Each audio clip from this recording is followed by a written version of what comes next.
Yo, what's going on, y'all? So I have a revelation. This revelation coming from Holy Spirit is coming from Proverbs chapter 1, verses 20 through 33. Wisdom in person gives warning. Wisdom cries aloud in the street. In the open square, she raises her voice. Down the crowded ways, she calls out. At the city gate, she utters her words. How long, you simple ones, will you love inanity? How long will you turn away at my reproof? Lo, I will pour out to you my spirit. I will adequate you with my words. Because I called and you refused, I extended my hand and no one took notice. Because you disdained all my counsel and my reproof, and you ignored, I in my turn will laugh at your doom. I will mock when terror overtakes you, when terror comes upon you like a storm, and all your doom approaches like a whirlwind, when distress and anguish befall you. Then they will call me, but I will answer not. They will seek me, but find me not, because they hated knowledge, and they chose not to fear of the Lord. They ignored my counsel, they spurned all my reproof, and in their arrogance they preferred arrogance. And like fools, they hated knowledge. Now they must eat the fruit of their own way, and wish their own devices be glutted. For the self-will of the simple kills them. The smugness of fools destroys them. But he who obeys me dwells in security, in peace, without fear of harm. So the Father is saying there's some, he has warned somebody. He has gave somebody a warning so loud that you could hear it in the streets. The Father says he is tired of warning you. Okay, 2:22. The Father says he is tired of warning you. He is tired of giving you warning after warning after warning. How long will you love inanity? Let's see what that word means. How long will you love that?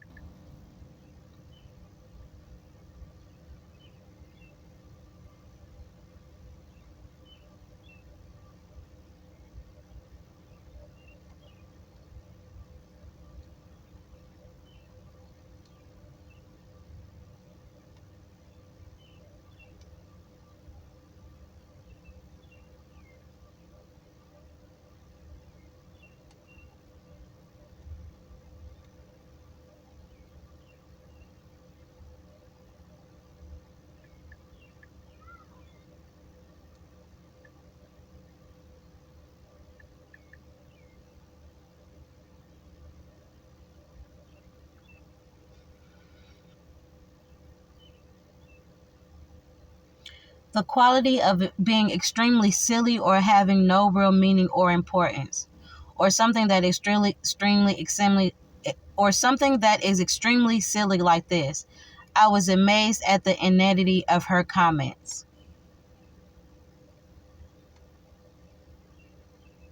So the Father says, how long do you want to engage in something that has no real meaning or no importance? How long are you going to do that? How long are you going to engage in something that's pointless, senseless? It is not even requiring you to think. How long are you going to engage in that? How long will you love that? How long will you simple ones love engaging in something that's pointless? It has no real meaning. You don't even have to think. How long are you going to engage in something that you don't even have to use your mind to engage in? Your IQ scores are just lowering. Like, how long? How long are you going to love that 444? How long will you turn away at my reproof? The Father says he has poured his spirit out on you. He has talked to you. He has given you warning after warning. He has poured out his spirit. He has been speaking to you. The Father says he has been speaking to you. He has been pouring out his spirit onto you.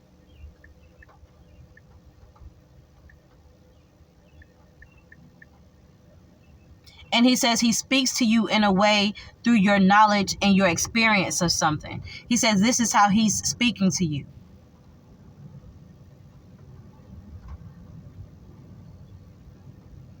And he said, because he has called you, this is the reason why you are refusing him.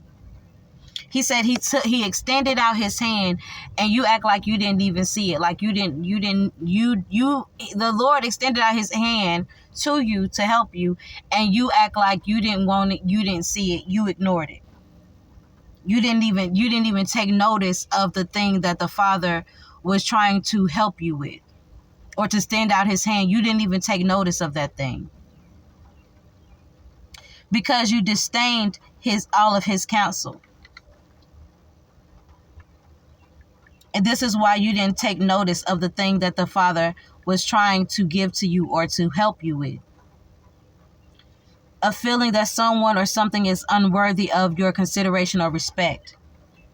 This is why you act like you didn't see what the Father was trying to give to you, or this is why you act like you didn't notice the Father extending this thing to you, because you felt like it was unworthy of your consideration or respect or attention or the need for you to try.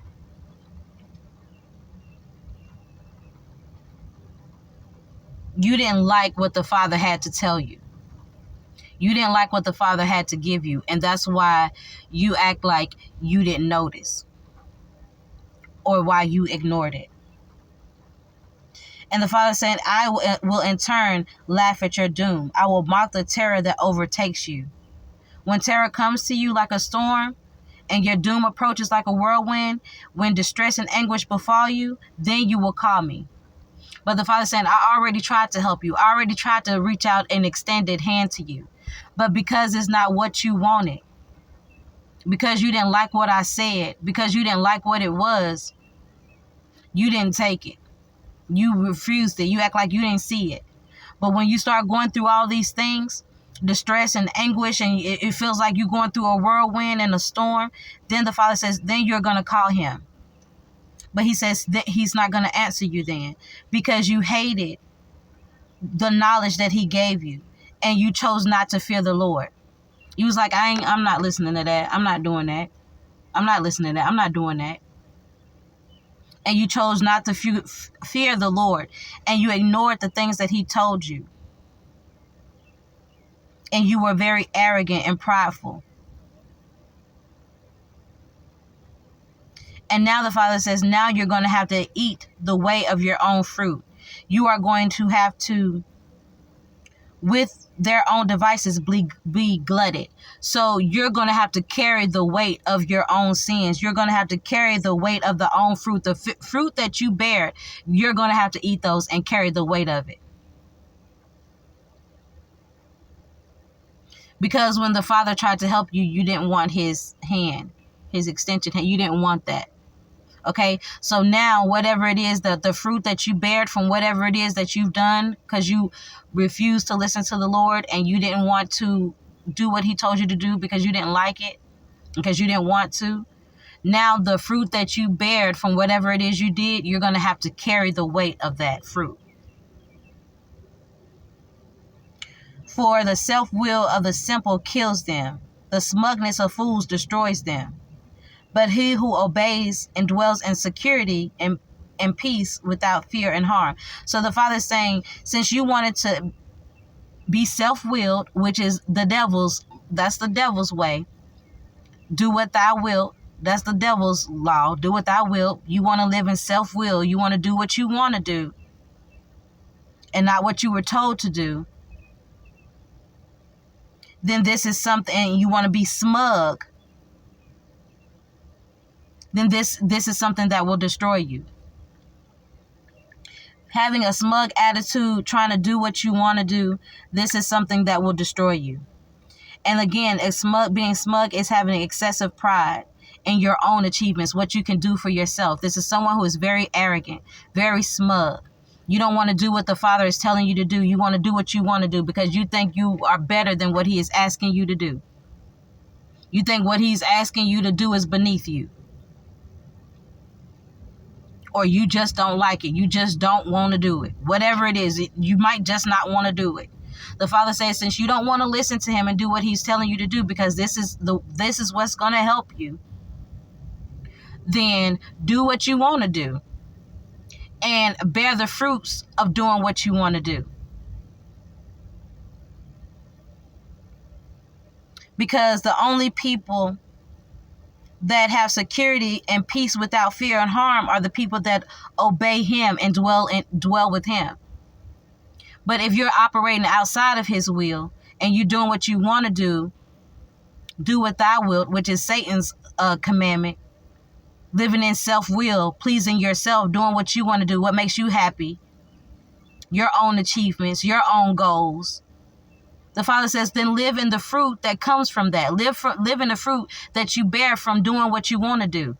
Don't call him when the fruit that you're living in that you wanted to do. Don't call him when the fruit don't look good, when the fruit is rotten, when the fruit is spoiled, when you can't eat it, when you can't do nothing with it. The Father say, no, bear the fruit of what eat the fruit of what you bear the fruit of what you produced. This is your production. Now eat your fruit. Deal with it. Because when I tried to offer you something, you didn't want that. It wasn't good enough. You hated the plan. You hated the idea. You didn't want to do none of it. You ignored me and my knowledge and my wisdom and how I spoke to you because I poured my spirit out onto you. And I told you everything you needed to do and how it needed to be done and how you needed to do it. And what way it needed to be done. But you ignored me when I extended out my hand. You ignored me. When I extended out my hand, you ignored me. And you wanted to do what you wanted to do. So now bear the fruit of that. Okay? The Father says he has given you warning after warning after warning after warning after warning. He has poured out his spirit onto you. You know what you're supposed to be doing. He's tired of warning you. He's tired of talking to you. He's not going to keep doing it. You are going to have to bear the fruits of your own production if that's what you want to do. And don't call on him when your production is spoiled, rotten. You can't use it. You can't do nothing with it. Okay? Those who obey me dwell in security and peace without fear or harm. When you walking in alignment with the Father, you do what he tells you to do, and you're walking in his will and his way, then you will dwell in security. You will dwell in peace and without fear or harm of anything happening to you. You will have the peace that passeth all understanding. But if you do what you want to do, a lot of worry and anxiety is going to come with that. Because when you're doing what God tell you to do, you ain't got nothing to worry about. The turnout is inevident. The turnout is inevident. The turnout is going to be what God said it was going to be. When you do what you want to do, you don't know what the turnout going to be. Now you got worry. Now you got anxiety. Now you got to wait. Now you got to do this. Now it's on your mind. When you do what the Father tells you to do, it's done and you let it go. Because the outcome is inevitable. 2:11 again.